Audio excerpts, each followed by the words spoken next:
organização do time me surpreendeu no primeiro tempo e no segundo. A presença do Paulinho fazendo essa bola chegar rápido no ataque e até os atacantes e meias conseguindo tabelar entre si. Lembrou um pouco aquele pensamento seu nos 2 primeiros jogos do Carioca. Você fez um trabalho especial, ou os jogadores têm essas características, é isso que você está pensando ao longo do ano? Obrigado. Boa noite. Quando a gente fala assim de ter várias características no setor, o Paulinho é um caso. O Paulinho é um cara de conduzir, de carregar, não é um cara de toque, é um cara de infiltrar.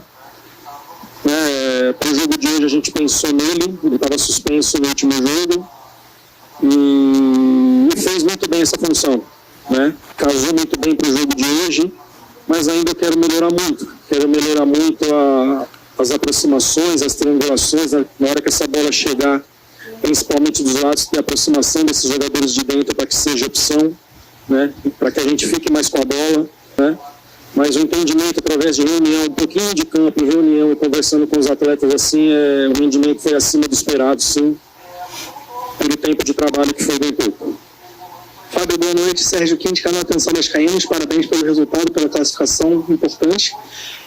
Você mudou o esquema de jogo, deixou de jogar com os 3 volantes para jogar com 3 atacantes, utilizando o Nuno como titular. O Nuno, que acabou não entrando na primeira partida, hoje foi titular e fez um excelente jogo, na opinião de todos aqui. Para esse jogo, assim como no jogo anterior você falou da confiança, do mental, da mentalidade dos jogadores que em alguns momentos sentiam gol, eu queria que você falasse da questão psicológica visando o jogo de sábado. O Vasco conseguiu fazer 3 gols, algo que não é comum na temporada de 2025, na véspera de um jogo que o Vasco precisa marcar. O adversário é outro, é o Flamengo, é um outro nível de dificuldade, mas o bom desempenho do próprio Nuno, que fez sua estreia, o Felipe Coutinho, do Verratti, queria que você falasse um pouquinho de como está a confiança desse time em conseguir reverter o jogo no próximo sábado. Quantos gols temos que fazer? Pelo menos 2 gols de diferença. Não são 3 atacantes. O Nuno é um meia, tá? Que ocupa bem o espaço ali, joga tanto por dentro como pelo lado direito, também não é um meia. Eu gosto disso, de ter um lado mais agudo, e aí nós tínhamos o Ryan e o outro lado mais pensador, dando bastante amplitude com o lateral. O Piton tem essa leitura aí para ocupar bem o espaço, né? Mas o que mais me deixa feliz assim, em cima da pergunta que foi feita assim, o quanto o Coutinho cresceu, dando essa liberdade dele ser um armador, não ficar esperando bola lá, e ele vir para iniciar essas jogadas na maioria das vezes, né? E com isso ter um jogador que saiba movimentar, posicionar e trabalhar com poucos toques, que foi o caso do Nuno hoje, cresceu muito o futebol do Coutinho, isso é muito importante. Então eu vi um time melhor distribuído dentro de campo, né? Sabendo entender o jogo, um adversário que tem um conjunto muito bom, foi vice-campeão carioca ano passado. Eu fico muito feliz assim pelo rendimento de uma forma geral. Boa noite, parabéns pela vitória, pela classificação. Fábio Rangel aqui do canal BTV Esportes. Você falou sobre dar oportunidades para os jovens da base e hoje a gente sentiu falta do Zuccarello. Eu queria que você falasse um pouco sobre a sua opção. Isso, hoje eu optei pelo Ryan e pelo Nuno, tem do Lloyd e tem do Garré. É claro que ainda eu vou fazer algumas coisas, nós vamos fazer algumas coisas para que tenham jogadores aqui. No momento eu não estou conseguindo, né, porque foi contratado muitos jogadores. Vai ter uma janela aqui daqui uns dias, a janela dos regionais, a gente está muito atento a isso. Então vai ser feita alguma coisa para que eu traga esses meninos de volta. No momento eu não estou conseguindo, mas tem muito potencial, ajudou bastante, um potencial para crescer muito grande, para falar do Zuccarello diretamente. E daqui a pouquinho eu vou querer ter ele, não só ele, mas alguns garotos aqui participando do profissional. Boa noite, Carine, tudo bem? João Guerra do GE.bem. Primeiramente, parabéns pela vitória, pela classificação. A minha pergunta vai também em direção ao Raí. Eu sei que você já até falou que a escolha pelo Verratti ter saído foi para, enfim, dar um descanso a ele para o jogo de sábado. Mas o Ryan ele foi trazido ali para a parte central do campo e eu queria te perguntar justamente como você entende que é possível potencializar mais o Ryan? Seria jogando aberto ou centralizado? Ele mesmo já disse que também gosta de jogar nessa posição. E pegando gancho justamente da sua resposta agora sobre a janela doméstica. O Vasco ainda está atento ao mercado, como você mesmo disse, E eu queria te perguntar se é uma possibilidade, você enxerga que é necessário algum reserva para o Verratti, nessa posição centralizada, ou se o Ryan ocupa esse espaço dentro do elenco. Muito obrigado.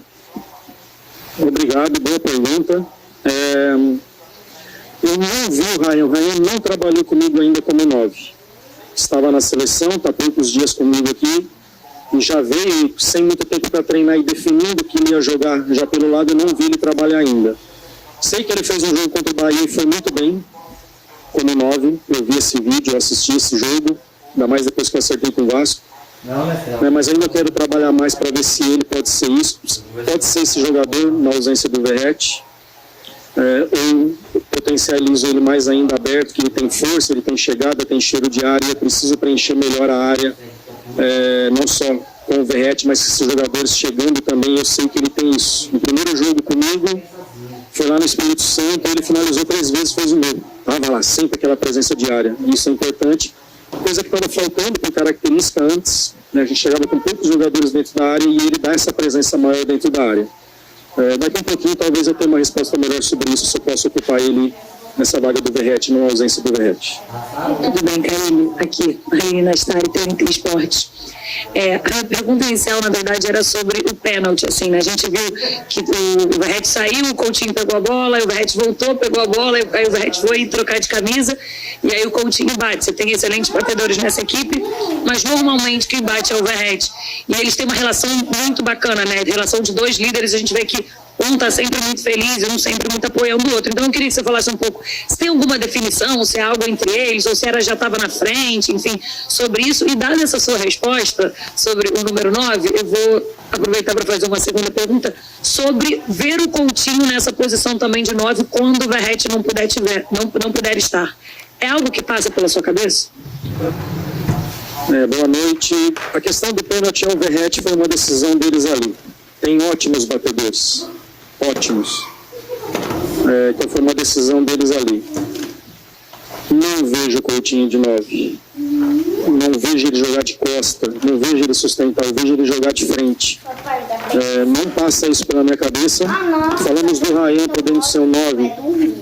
Eu sei o quanto o Alex Teixeira já jogou nessa posição e jogou muito bem, principalmente lá na China. Né? Estava em outro clube, tentei a contratação dele e eu tinha essas informações dele jogar como 9. O Alex eu vejo, sim. O Coutinho eu não vejo. Não passa pela minha cabeça usar ele nessa função. Boa noite, Karine. Thiago Carvalho da Band. Você falou um pouco sobre confiança em relação ao próximo jogo contra o Flamengo. Você falou também sobre pouco tempo de trabalho para o próximo jogo, natural. Você tinha um jogo hoje ainda pensando em Copa do Brasil, um jogo eliminatório. O que dá para fazer para um jogo que você precisa jogar um clássico? A gente sabe disso, o Vasco está atrás do placar e precisa de 2 gols de diferença. O que dá para fazer nesse pouco tempo que você tem até enfrentar o Flamengo, precisando reverter o placar? E se esse primeiro tempo do Vasco hoje, talvez para mim tenha sido, é o melhor primeiro tempo, o melhor momento do Vasco com você no comando? Boa noite. Eu gostei muito do que eu vi na estreia contra o Volta Redonda lá em Manaus. Gostei muito, foi muito acima do esperado. Madureira, desculpa. Muita inteligência, saber dosar a vontade de ganhar com aquela vontade excessiva que nós tivemos. Para mim foi excessivo. A gente tem que saber controlar, não pode ganhar 4 cartões amarelos no primeiro tempo, não pode. Tem que saber jogar o jogo, tem que ser firme, tem que ser forte, temos que jogar. Então, sem bola foi muito bom, com bola a gente deixou a desejar, apesar de a gente ter criado algumas oportunidades, né? O jogo não foi de tantas oportunidades, no primeiro tempo as nossas foram mais claras que a do Flamengo. Então, primeiro é isso, recuperar bem, potencializar em cima de reuniões e conversas, mas principalmente o mental. Quero mudar, a gente não pode se abater com o gol faz parte do jogo. Né? Tomou o gol, continua, segue. Nós nos preparamos para fazer gol e não tomar. O adversário também, daqui a pouquinho o adversário pode sair na frente. E aí parece que a gente desmorona. Mais mental, e a gente sabe que são 90 minutos, né? Todo jogo são 90 minutos. Então a preparação a partir de amanhã começa mais nessa função, porque eu não vou ter intensidade nenhuma de trabalho. Não tem como ter intensidade de trabalho com o jogo de sábado. Valeu.